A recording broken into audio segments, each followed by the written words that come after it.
우리는 얼마 전 라선시 라진구역 지경동 70인 미만에서 사는 안순금 여성이 보내온 한 통의 편지를 받아보았습니다. 안녕하십니까. 저는 라선시 라진구역 지경동 72민반에서 사는 안순금입니다.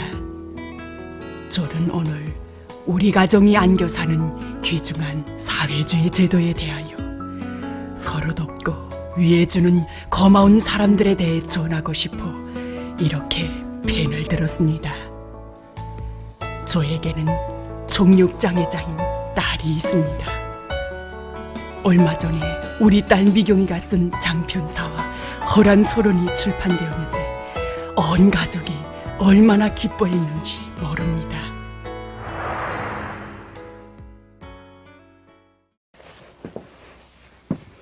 이야기의 주인공들을 찾아 우리는 취재길에 올랐습니다. 이 책이 최근 사회과학 출판사에서 출판된 호란소론입니다. 호란소론은 16세기 요루 시인으로서 봉건 유교 도덕에 옥매여 시름 속에 살아가던 여성들의 생활과 불우한 처지를 반영한 많은 작품들을 창작하였습니다. 장편사 호란소론은 16세기 유명한 우리나라 중세 여러 시인에서 1인자라고 말할 수 있는 호란소론의 일생을 담은 그런 문학작품입니다. 시대를 잘못 만난 탓에 자기 재능을 꽃피우지 못하고 불우하게 일생을 마친 그런 불행한 여성이라고 말할 수 있습니다. 그걸 주제로 해가지고 미경 동무가 장편사를 썼습니다. 처음에 제가 이 장편사 호란소론을 받았을 때 놀라게 된 것이 이게 다름 아닌 이거 장애자 여성이 있었다는 사실이었습니다. 전문 교육을 받은 작가들도 몇 년이 걸려서 창작하기 힘든 사를 이거 듣지도 못하는 장애자 여성이 있었다는 이 사실이 우선 첫째 놀라웠고, 정말 필자가 당대 사회에 대한 연구를 많이 했다는 여기에 대해서 많이 생각하게 됐습니다. 이동무가 바로 장편사와 호란소론을 창작한 종육장애자 종미경 여성입니다. 종미경 동무는 가정의 셋째 딸로 태어났습니다. 그가 태어났을 때 부모들은 못내 아시였다고 합니다. 두 딸이 있는데 셋째는 아들이었으면, 그러나 그 아쉬움은 종미경 동무가 1살, 2살 커갈수록 기쁨으로 바뀌었다고 합니다. 무리가 청명하고 책 읽기를 좋아하는 셋째 딸이 유치원 때부터는 제법 시집기도 곧잘했던 것입니다. 앞으로 유명한 요루 시인이 될 것이라는 동네 사람들의 말을 들으며 미경 동무의 부모들은 기쁨을 금치 못했습니다.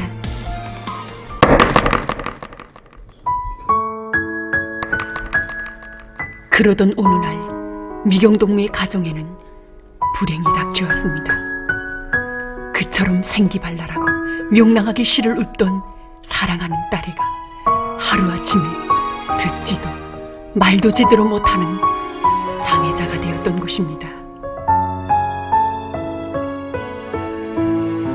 아마 그때 나이가 6살 되던 해인데 우리 미경이는 특별하게 재간도 많고 엄마 아프면서 재롱을 많이 부렸댔습니다. 그런데 미경아 하고 불러도 듣지 못하고, 또 한 번 미경아 하고 부르면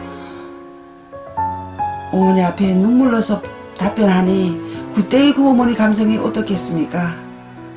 하지만 나는 마음을 다잡고 고마운 우리 당이 있지 않는가, 고마운 우리 사회주의제도가 있기에 마음을 다잡고 오늘까지 살아왔습니다.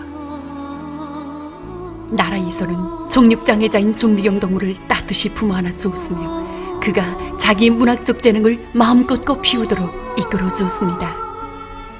종미경 동무는 자기의 꿈과 희망을 지켜주는 고마운 우리 사회주의 제도를 위하여 적은 힘이나마 바쳐야 한다고 생각하며 그때부터 시작품들을 창작하기 시작했습니다.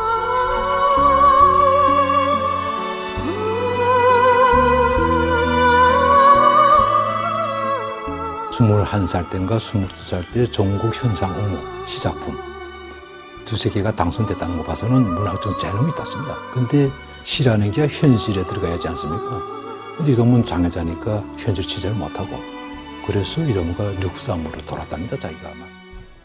이분은 조선동맹 경제문화교류사 사장 로경수 동지입니다. 우리가 취재한 데 의하면 우러경수 동지는 10년 전부터 정미경 여성의 집필 사업을 적극 지지해주고 장편사와 호란소론이 완성될 수 있도록 도와줬다고 합니다. 2015년 10월경 정미경 동무가 어머니와 함께 우리 조선롱맹경제문화교류사 우리 기관을 찾아오게 됐습니다. 그래서 그때 시작품을 보고 정미경 동무의 글 쓰는 그 재능에 대해서 제가 탐복했습니다. 이렇게 돼서 처음으로 정미경 동무에 대해서 알게 됐는데 그 이후 2022년도에 첫 음으로 초안이 올라왔습니다. 초안에 올라갔을 때 제목이 호란소론인데 최용덕 선생, 다시 말해서 고전분과위원장 선생을 내가 찾아갔습니다. 록용수 사장동무가 기억기로 해가지고 가져왔습니다. 근데 첫 순간에 제가 느낀 게 정열가라구나, 이 사람. 한 30분 얘기했습니다. 저하고 얘기하다 보니까 그 사장동무가 그 장애자 여성의 재능을 얼마나 귀히 여기는지 그 사장동무 이거 말해서 우리가 뭐인가 충격도 받았고, 우리 사회에서 장애자 여성의 작품 쓰는 게 쉽지 않지 않나, 뭐 이렇게 호소도 하고, 뭐 솔직히 오르기다 성성한 사람들도 쓰기 힘들한 그 밭에 장애자 여성이 대담하게 뛰어들었고 어떤 자체가 기특하고, 그건 두 번째, 그때 당시 우리 제도에서, 우리 처음민회에서 장애자법이 또 다시 나왔고, 우리야 장애자는, 육체적 장애자는 있어도 정신적 장애자는 있을 수 없는 거고, 그건 웅당한 거고, 우리 작가들 자체가 그걸 또 우리가 주장하는 사람들이고. 솔직히 저는 정미경 여성을 한번 얼굴 보지도 못했고 우리 창작 집단도 모르고, 하지만 모든 사람들이, 모든 작가들이 자기 누이 동생처럼, 자기 딸처럼 많은 작가들이 관심해주고 도와주고 위해주고, 그다음에 좋은 문장 한 구가 생겨나면 밤에 전화가 걸려오고, 이 모든 감동 깊은 화폭을 보면서 야, 우리 사회야말로 정말 좋은 사회로구나, 우리 시대에 사는 여성들이야 얼마나 행복한 여성들인가, 이걸 다시 한번 이거 깊이 느끼게 되었습니다.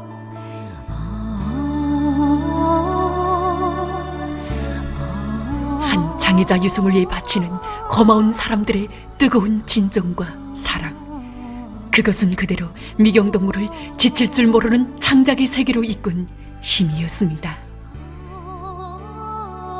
평양에서 라선까지 수천리 떨어진 곳에서 작품 수송과 관련하여 오간 전하는 그 몇 번, 원고를 안고 밤길을 걸은 사람들은 그 얼마인지 모릅니다.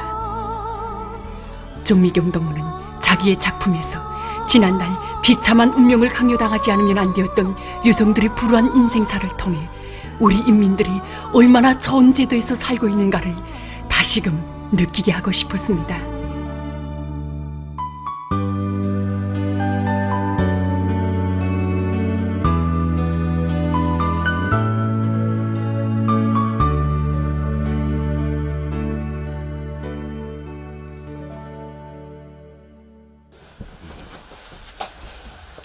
안녕하십니까. 조선중앙통신사 기자들이 의뢰해서 장편사와 이 책을 쓴 이 정미경 동무의 가정을 찾아왔습니다. 그래서 이에 대한 좋은 이야기를 좀 많이 나누자고 합니다. 먼저 그 책을 좀 볼 수 있습니까? 네.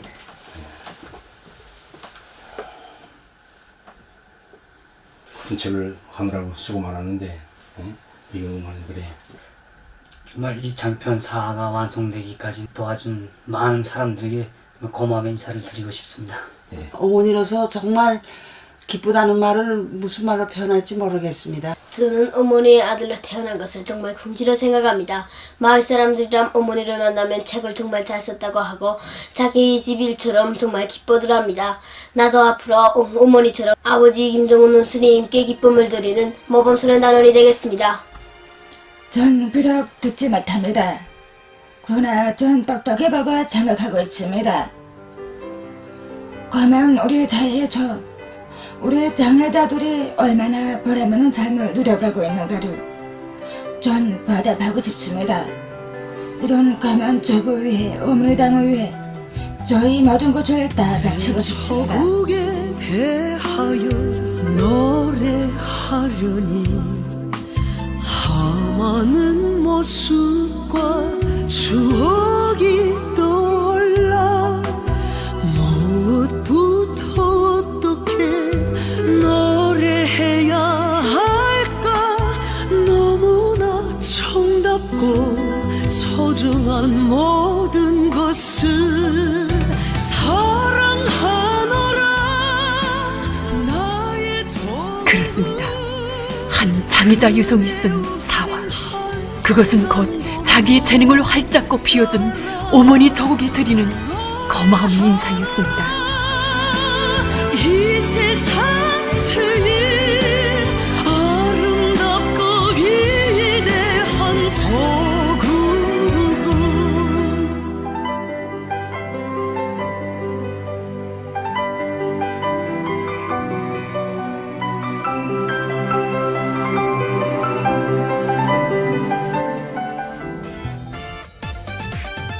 우리는 취재를 마치면서 한 장애자 유성에 대한 이야기를 소개할 수 있도록 사심없는 방조를 준 라손시당 일꾼들과 조선 기록과학영화 촬영소 특파기자 강수일 동지에게도 감사 인사를 보냅니다. 정미경 선생이 더 훌륭한 작품을 써서 우리 독자들에게 큰